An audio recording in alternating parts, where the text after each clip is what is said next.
Hello, hi guys! Magandang hapon sa inyong lahat.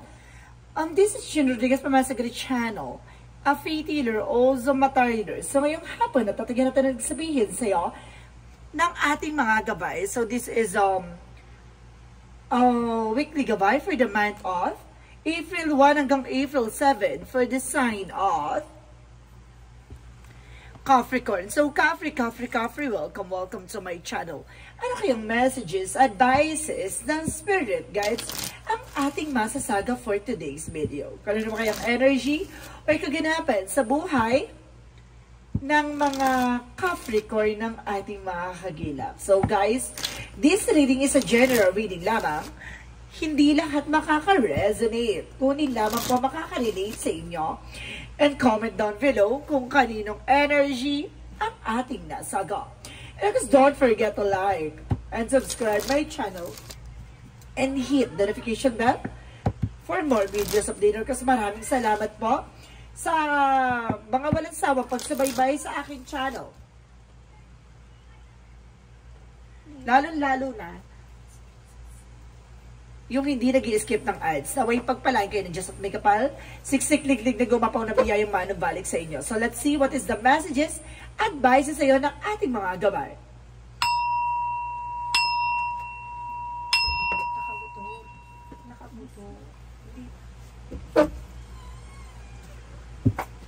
So let's see what is additional angels spirit messages. Ano kayo gusto sabihin sa iyo ng ating mga baraha. So there's the Knight of Pentacles. So there's a blossoming abundance. No? May paglago. No? Parang may mga bagay dito na parang nandun ka na sa sitwasyon na kumbaga nagiging unti-unti na nakakabangon. No? Kumbaga nakakaranas ka na ng kaluwagan. No? So let's see. Or either makakaranas ka na ng pagluwag. Okay. May magluwag. So let's see. And I guess there's an information with the word card. So there's a travel. There's success. So, ibig sabihin dito, in all aspect and all factors, maaaring mag-success ka. And of course, there's the Seven of Swords. Mag-ingat ka, there's a cheating line on you. Now, may mga taong kumukuha ng information sa'yo. Or either, guys, kumbaga may taong kumukuha ng something news, no? Or, kumbaga, there's a sneakiness, no? Baka may balak tong, kumbaga, lokohin ka, magsinungaling sa'yo, diba? Maging aware. So, let's see what is additional messages. And there's the devil. Oh my God. So, meron talaga ditong something, a negative energy or something negative patterns, no? So, let's see what is additional messages. And because there is a Page of Swords. So, there's a get my information na marami ka pang mga bagay na dapat malaman at may mga bagay na kailangan mong alamin, no? And because there is a Knight of Wands for the silence, no? Kailangan mo rin maging tahimik lang, no? Mas maganda yung tahimik ka lang na kumbaga wala kang sinasabi, no? Wala kang ini-expect, no? Kumbaga napakalapit mo na sa success at napakalapit mo na sa mga gusto mong plano sa buhay mo. Kumbaga, mas maganda na yun na hindi ka kumbaga, nag-open or kumbaga, nagchichika sa ibang tao. Kasi, kumbaga, kapag nagchika ka kasi or nagkwento ka, kumbaga, ang labas na parang, di ba, nagmamayabang ka or else, kumbaga, baka mainggit pa sila. No? Kumbaga, marami kasi nga, kumbaga, eksena ngayon na parang konting kibot mo, no? Inggit ka agad, konting kibot mo. Kumbaga, meron ka agad gustong gawin na hindi maganda para hindi ka mag-success, no? Imbis na ma-motivate sila sa success at first, sa nangyayari sa'yo, hindi yan kumbaga hindi nila appreciate yun, no? And there's a chariot card for taking action. So, may mga bagay dito na kailangan mong kumilos, kailangan mong magdesisyon, at kailangan ng paggalaw, no? There is something development na mangyayari sa buhay mo pagdating sa finances.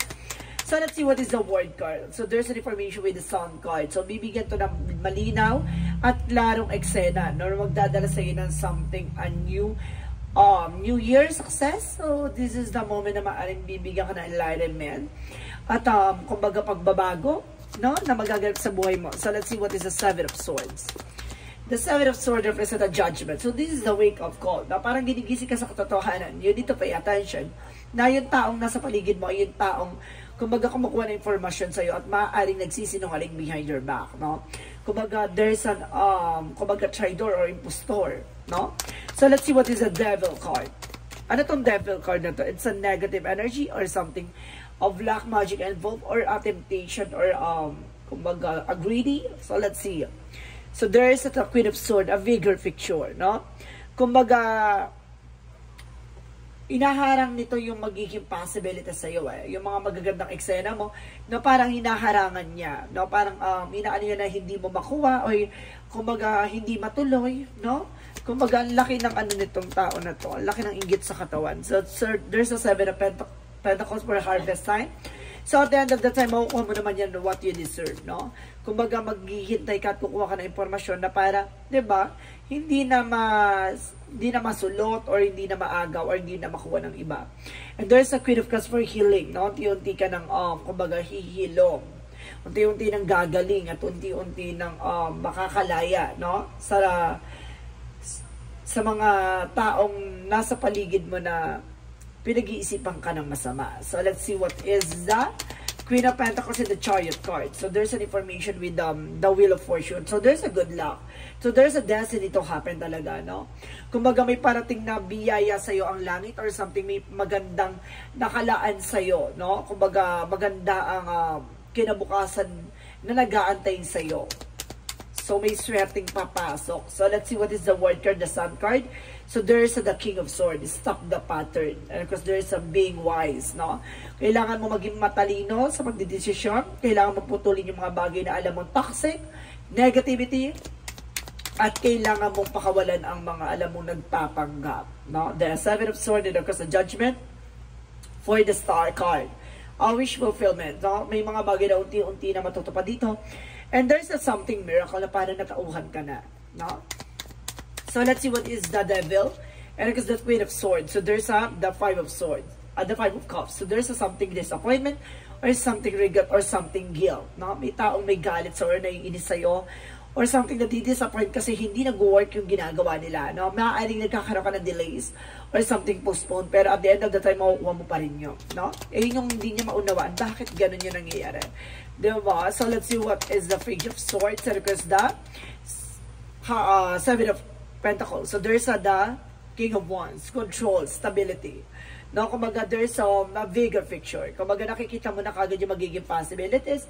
Kumbaga inaalam-alam mo na kagad yung magiging kahihinat na ng eksena or ganun yung magiging, kumbaga nagiging matalino or wise ka na this time. Kumbaga alam mo na yung magiging possibilities, alam mo na yung magiging consequences.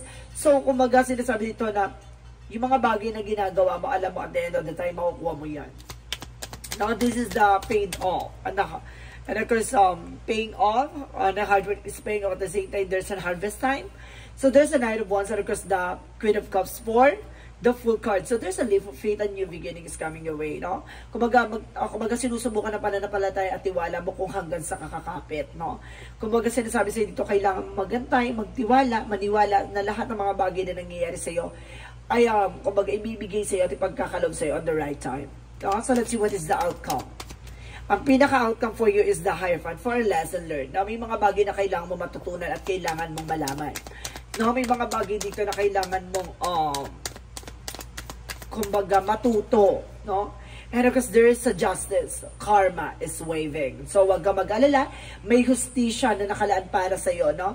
Putulin man, alisin man, no, paghiwalayin man ng mga taong nasa paligid mo, mayroong nanonood talaga at nagmamasid sa iyo ang karma, no? Kaya wag kang mag-alala. Pilitin ka man nila sirain, pilitin man nila yan, guluhin ang buhay mo at the end of the road, makukuha mo what you deserve. And of course, makukuha nila what they deserve, no? So let's see what is additional messages for your career. Sa career naman, there's the 6 of Wands. So, there's a victory and success. So, talagang may pag-victory and success talaga dito eh. Talagang mapagtatagumpayan mo, abot kamay. At sinasabi dito with the King of Cups, there's a devoted and supportive person, no?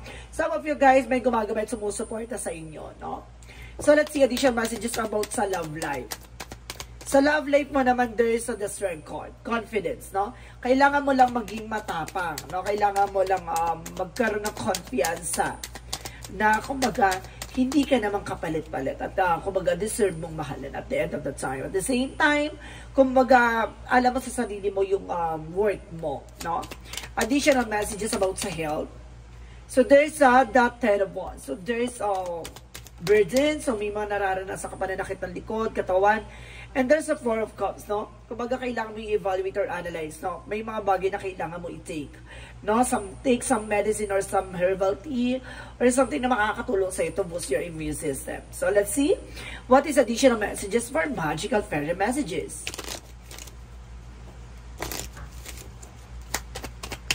For magical fairy messages, represent what? Affirmation. So, ibig sabihin dito, guys, no? Talagang, inaano dito na kailangan maging positibo ka lagi sa lahat ng mga kaganapan sa buhay mo. Iwasan mong, kumbaga, maghatak ng negativity na hindi mo kaya yung mga bagay na yan. Kumbaga, maniwala at magtiwala ka at, kumbaga, kailangan maging positibo ka sa lahat ng eksena. And there's a goodbye to the old, hello to the new. See? Kailangan mo pakawalan yung mga nangyari sa nakaraan. No, may mga bagay dito or tao sa buhay natin sa nakaraan na hanggang doon na lang. No, kumbaga, may taong darating sa kasalukuyan na kumbaga it's kumbaga in the near future or talagang para siya sa iyo para sa kasalukuyan, no? At the same time, there's a spring, no? Kumbaga magkakaroon ng pagyabong, no? Kumbaga makukuha mo lahat ng mga desires mo, no? Kumbaga lahat ng mga bagay na yan parang bulaklak na mamumukadkad, na mukhang lalago at lalakas, ganon. No? So let's see what is the synchronicities.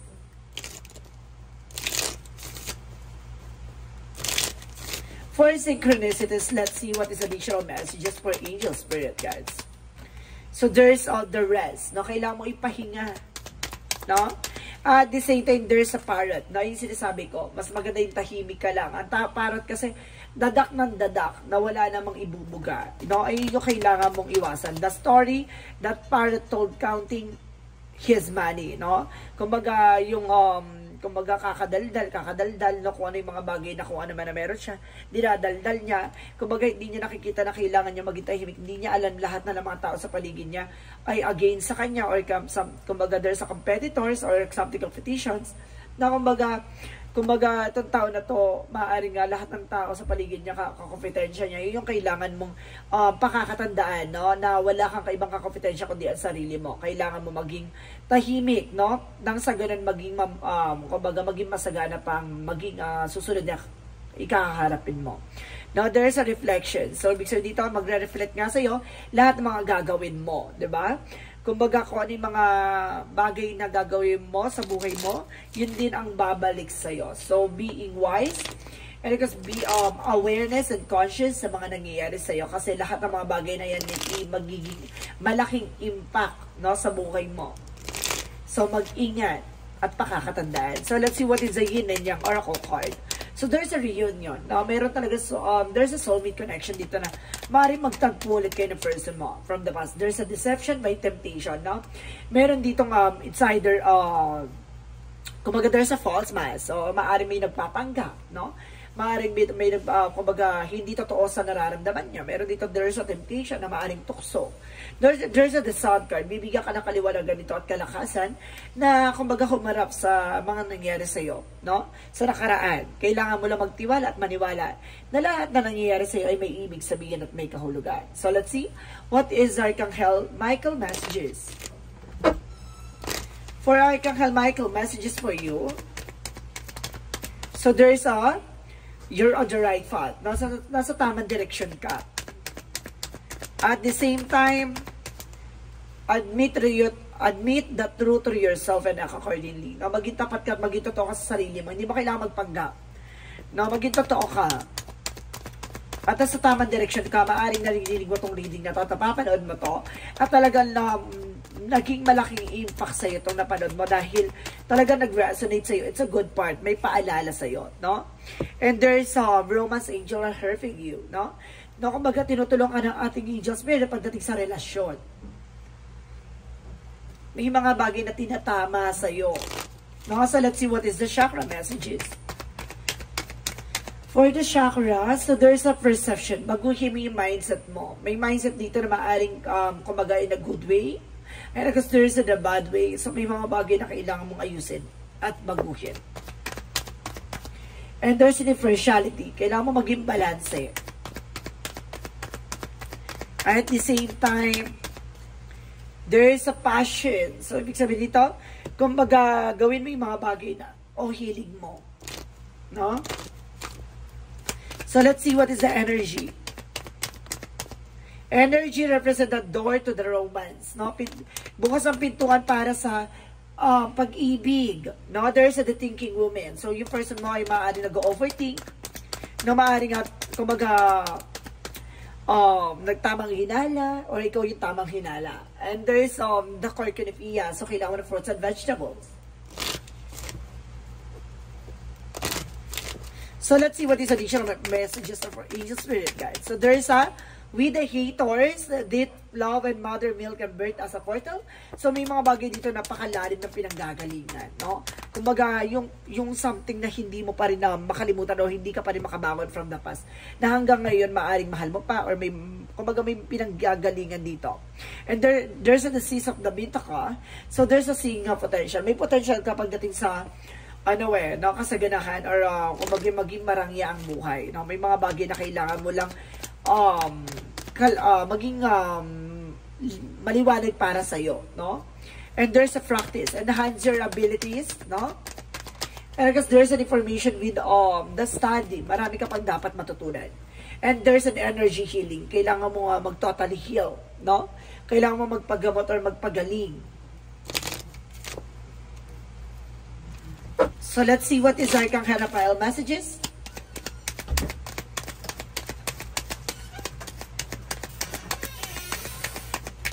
Arcangel Raphael messages for you is, ask your body for massage, no? Kumbaga, kailangan mo ng massage therapist dito or something exercises na makakatulong sa'yo to relieve your stress. So, let's see what is additional angel spirit messages. And there is a freedom na palayain mo ang sarili mo sa mga lungkot at kumbaga kabiguan mo. And there is the loneliness. No? Hindi ka nag-iisa.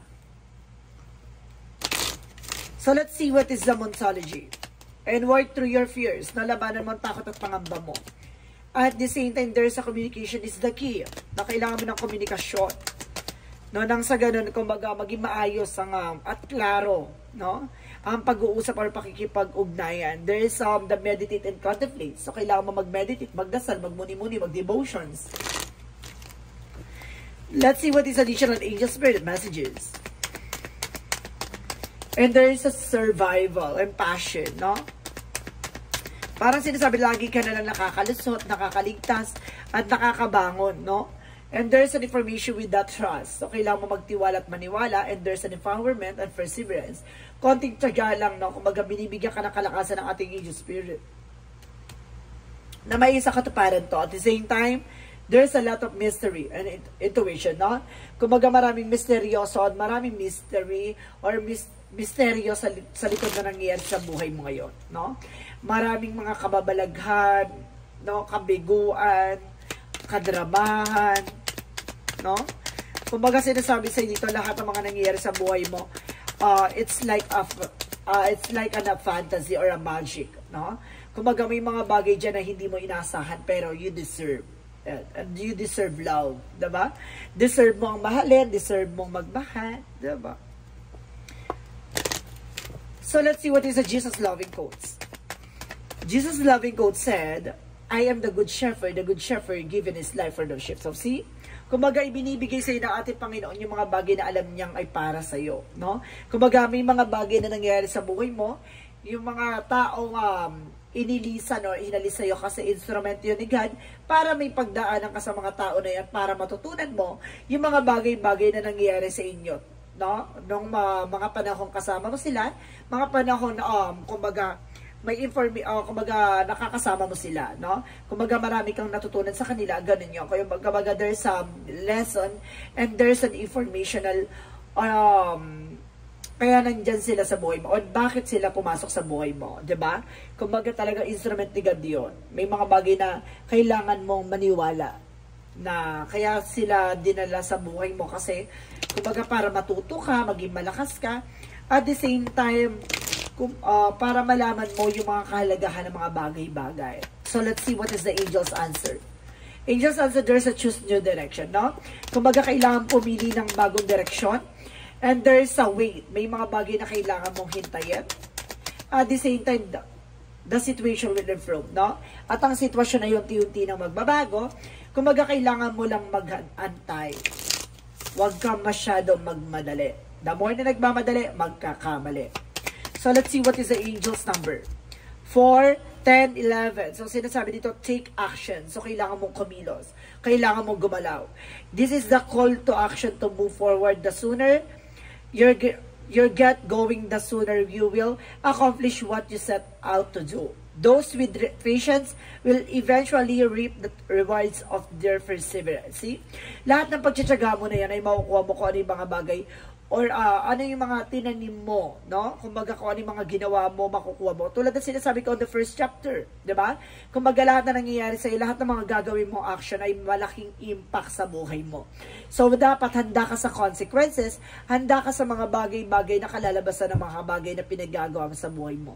So, lahat ng mga bagay na yan ay may ibig sabihin. Kaya ka rin nagkakamali sa mga bagay na yan or may mga taong lumilisan o umaalis sa buhay mo. Hindi dahil para masaktan ka, para matuto ka na yung mga tao na yan ay kumbaga instrument ni God para maging malakas at maging matibay ka, no? It's either saktan ka man nila, iwanan ka nila, lokohin ka man nila, part yun ng journey mo para maging malakas at maging matibay. Tandaan mo, hindi yan inilaan natin nilagay sa buhay mo para sa wala lang, no? Kailangan mo maging malakas, no? So let's see what is the messages of life. Messages of life represent awareness. So, see? Kumbaga binibigyan ka ng pay attention, na mag-iingat, no? At sinasabi dito, I often make consciousness to my true self. I understand that I am here to grow, to free myself from my inner conflict, and to discover who really I am.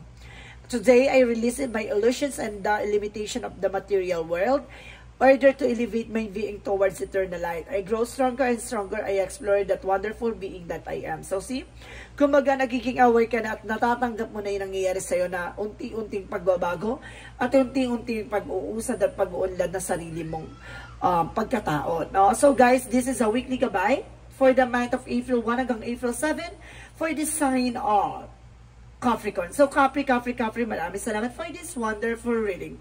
So, once again, this reading is a general reading lamang, hindi lahat makaka-resonate.